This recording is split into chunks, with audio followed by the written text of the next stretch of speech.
Let's slow this down because this is bigger than it looks. Doctor, I was a little puzzled by your non-answers to Senator Blumenthal on, did you have any involvement whatsoever in the review of the contract of your former employer? And don't tell me you followed the law. I'm asking you a straight-up question. Did you have anything to do whatsoever in the review of the contract of your former employer? Senator King, I did not review the contracts of my former employer. Did you have any involvement whatsoever in that process? Senator King, I am not a contracting officer nor a contracting authority. I do not have that authority. Only a warranted contracting officer has the authority to award, modify, negotiate, or terminate a contract. I'm asking you a pretty straightforward question. Did you have anything to do whatsoever with the review of the contract of your former employer? That's a pretty straightforward yes or no question. I did or I didn't. Senator, I have not reviewed the contracts of my former employer. That's not what I asked. I asked, did you have anything to do whatsoever with that review? Senator, I have not reviewed any contracts of my former employer. Okay, Again, I'm not a that's the third time contracting you've authority. given me that answer, and for the third time, I'm going to say that's not what I'm asking. Guys, we know how questions work, specifically in these type of settings here. He's obviously asking you a question so he can do what? Hit you with another question later. I'm asking, were you involved in any way whatsoever with the review of the contract of your former employer? Senator King, I've answered that. I am not a contracting official or contracting authority. I have not All right. reviewed the contracts of my former employer. Failure to answer that question, you just lost my vote on this nomination. In your opening statement, you used the term risks 3 or 4 times or 5 times with regard to the people under your supervision. I don't want the people under your supervision that are making decisions about benefits for veterans taking risks. What in the world did you mean by taking risks? Senator, when you employ new technology, and I think you know that from your time at LL Bean, per our discussion when I visited you, there's opportunities for folks when you've got to learn your mistakes. You got to fail fast.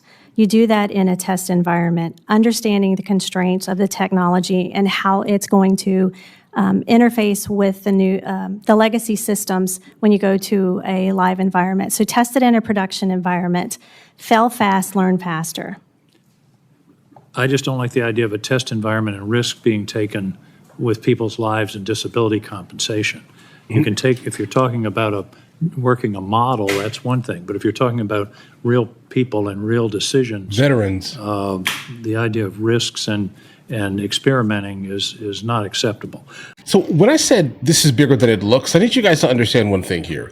So if you join the military and you fight for us, I do think that by default, if we are not in the military, us normies here, right, we should absolutely fight for them at all costs here. I'm in the camp of saying, I'm not even sure if you fight for us, you should be paying taxes.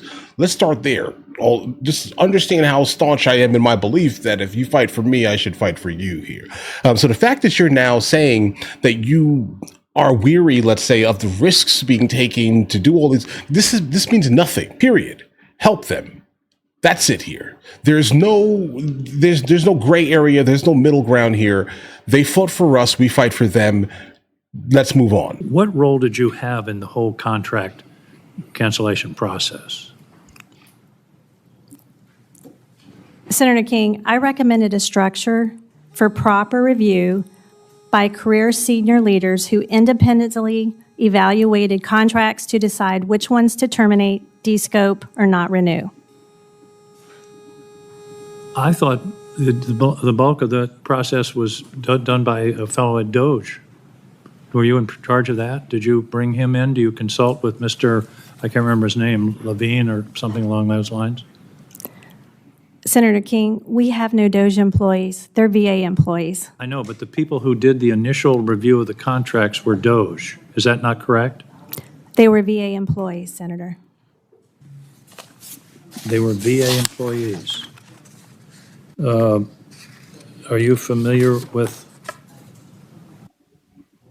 Sahil Lavinia, programmer enlisted by Doge, which was then run by Elon Musk, who worked at the VA and developed the software that evaluated the contracts, you're denying that he ever was involved in this process?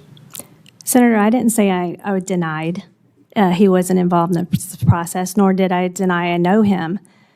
But what I'm clarifying for the record, they were VA employees. He was a VA employee when He was a doing VA that work? employee. He was a VA employee. Do you feel that the contract review process was successful and effective? Senator King, the contract review process has never been done before, but it did allow a lot of the senior leaders responsible, the career leaders responsible for their programs, to be made aware of several of the duplicate contracts that they had under their oversight. Several thousands were canceled, wasn't it 16,000? There's been some dispute. The ranking member said 30-something. The number I've been using is 16,000. Isn't that the correct number? Canceled? No, Senator. The correct number as of today is about 2,500 out of about 76,000. We can certainly, that's a number we can check.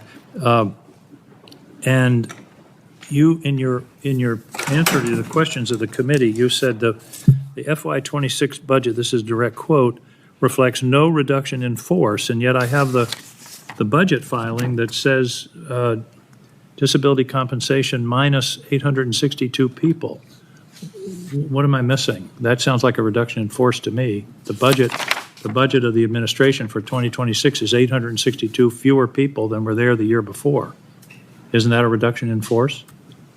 That's the default. No, of that. Senator, and I'm not sure the document that you're referencing, but It's a VA document. It's general operating expenses, FTE by business line and management direction and support, subtotal. Disability compensation, minus 862 people. Senator King, I wasn't involved in any of the budget development, and I have not been involved in any of the VBA operations. Then why did you say the FY26 budget reflects no reduction in force? Because we haven't had a reduction in force, Senator.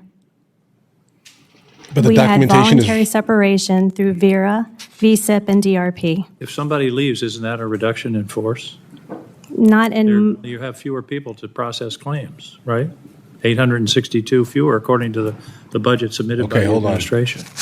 okay. Listen, well, that actually is valid. All right, so I'm listening to the whole conversation here, obviously here, but I was waiting for something to kind of, I don't know, hit in a way that would kind of stand up to her point here. And yeah, he's going hard at her, absolutely, in fact, here.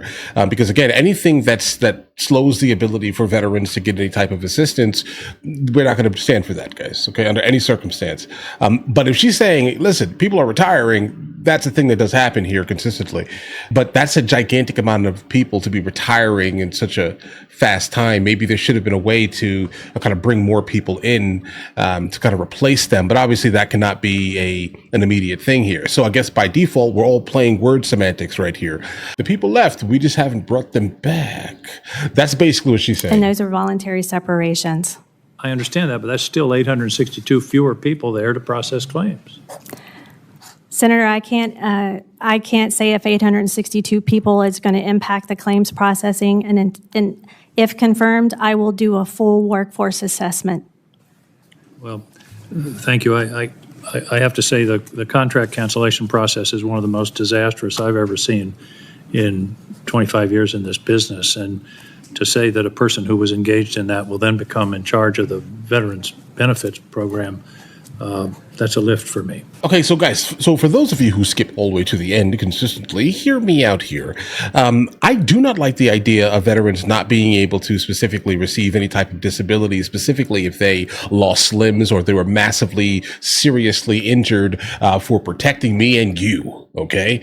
I don't like the idea that, I will never back the idea that I do think that if you fight for us, we should definitely fight for you, specifically when you come back and you are injured. That's a guarantee, my guys, all right? right? Period. So when you start seeing people like in the bureaucracy, the political sphere of things saying, we're just not going to hire them back because, we can use that money in the budget somewhere else. No. Okay. Under no circumstance are you going to go ahead and do this, because it's going to slow the process of the veterans getting the aid they actually need for fighting for you. Guys, right? This is pure clownery. And when I said earlier, again, this is bigger. This is way bigger than it looks. I'm talking about this here. Stop playing, guys. All right? Take care of the people who fought for us and lose their lives for us, lose body parts for us. Understand this here. My opinion, obviously. Hopefully you guys feel the same, because if you don't, I don't know, bro. Maybe you shouldn't be protected. Either way, listen, you guys all have an absolutely amazing day. Enjoy your day thoroughly. If you guys are new here, please like and subscribe. And in the meantime, I'll go ahead and catch you guys later.